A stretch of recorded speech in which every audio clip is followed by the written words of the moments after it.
अभी तक 2020 से 2024 तक रहे हैं, इस बारे में इंफॉर्मेशन रखूं उससे पहले ये तस्वीर इस वक्त आप देख रहे हैं मारिया कोरेना मचाडो की, जिन्हें नोबेल शांति पुरस्कार दिया गया है और ये वेनेजुएला की ही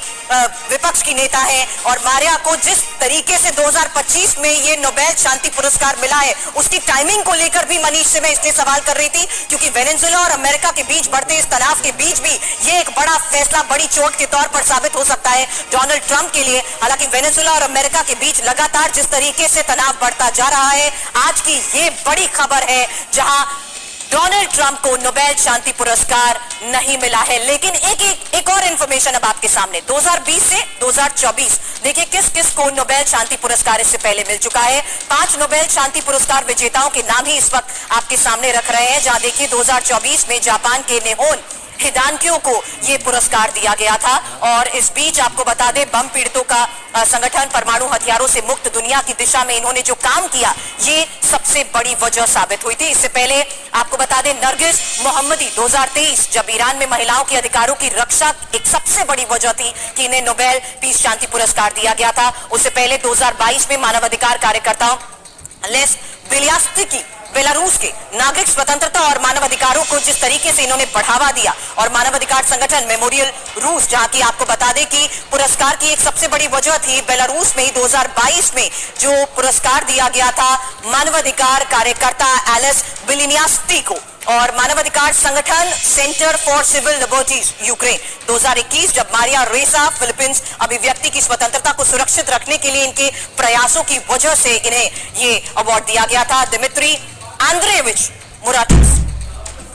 2020 संयुक्त राष्ट्र विश्व खाद्य कार्यक्रम भूख से निपटने के प्रयासों के लिए इन्हें ये पुरस्कार दिए गए थे। तो 2020 से 2024 तक किस किस को नोबेल शांति पुरस्कार मिला है वो तस्वीरें हमने आपको दिखाई। लेकिन आज की एक और सबसे बड़ी खबर है, नोबेल पीस शांति पुरस्कार जिस तरीके से वेनेजुएला और अमेरिका के सैन्य विवाद के बीच जारी है और अब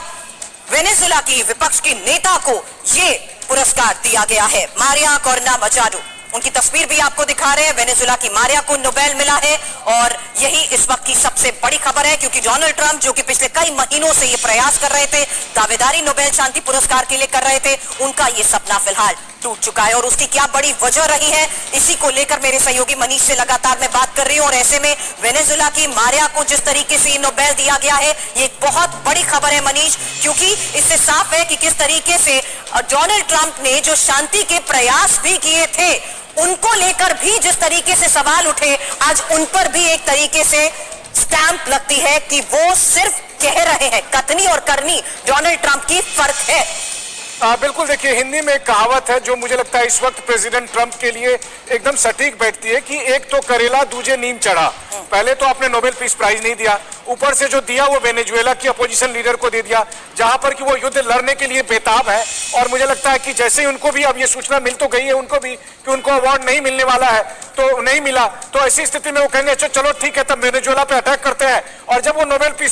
नोबेल का मेडल वहां पर आएगा तो वो मैं वहीं से लेकर आ जाऊंगा। तो वो कुछ भी कर सकते हैं। कहने का मतलब यह है कि देखिए जिस नोबेल पीस प्राइज को लेने के लिए दर्जनों बार उन्होंने दावे किए, लेकिन हाँ मुझे लगता है थोड़ा बहुत उनको आभास हो गया था। 2-3 दिन पहले कह रहे थे कि लगता नहीं है कि मुझे मिलेगा और मुझे नहीं देने के कई बहाने ढूंढ लिए जाएंगे। तो लगता है कि फिलहाल उनको चिढ़ाने के लिए ही सही, लेकिन इस वक्त नोबेल पीस प्राइज जिस तरह से मारिया कोरेना को मिला उनको बहुत बहुत बधाई। और ये बड़ी बात है, देखिए किसी भी शासन के खिलाफ अगर कोई सिविल राइट एक्टिविस्ट लगातार अपनी आवाज को बुलंद कर रहा है तो उन्हीं सब जैसे लोगों के लिए ये पीस प्राइज बना था, न कि उन लोगों के लिए जो व्हाइट हाउस में बैठकर हजारों करोड़ रुपए के मिलिट्री इंडस्ट्रियल कॉम्प्लेक्स का धंधा करते हैं। आखिरकार मुझे बताइए, डोनाल्ड ट्रंप कहते हैं कि मुझे नोबेल पीस प्राइज चाहिए, लेकिन उन्होंने नाटो की जो डिफेंस बजट है उसको 5% बढ़ा दिया, जबकि उन्होंने ये कहा कि अमेरिका के हथियार वो यूरोप में बेचेंगे। तो हथियार बेचकर नोबेल पीस प्राइज लेना वो वैसा ही है जैसे बिल्ली को आप दूध की रखवाली की जिम्मेदारी देते हैं। ठीक उसी तरह अगर नोबेल पीस प्राइज उन्हें मिल जाता तो मुझे लगता है उसी दिन से नोबेल पीस प्राइज का जो आपका आइडेंटिटी है, अस्तित्व है, वो खत्म हो जाता है। क्योंकि जिस व्यक्ति को आप पीस प्राइज देने जा रहे थे और वही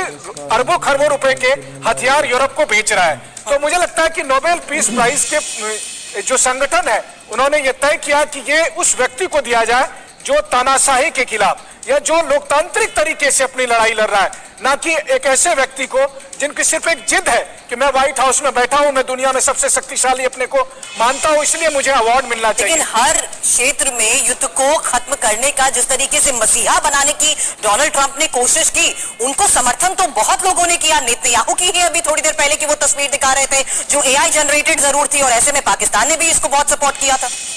बिल्कुल, आप सोचिए ना कि नोबेल पीस प्राइज पाने की तमन्ना ऐसी थी जिसको लगातार TV9 पर हमारे दर्शक देख रहे हैं। भले ही ये एक AI जनरेटेड वीडियो है, लेकिन ट्रंप के मन की बात, ट्रंप के दिल की बात इस वक्त आप TV9 के स्क्रीन पर साफ तौर पर देख रहे हैं कि किस तरह बच्चे की तरह वो बेटा। न्यूज़ देखने के बाद चैनल को लाइक, सब्सक्राइब और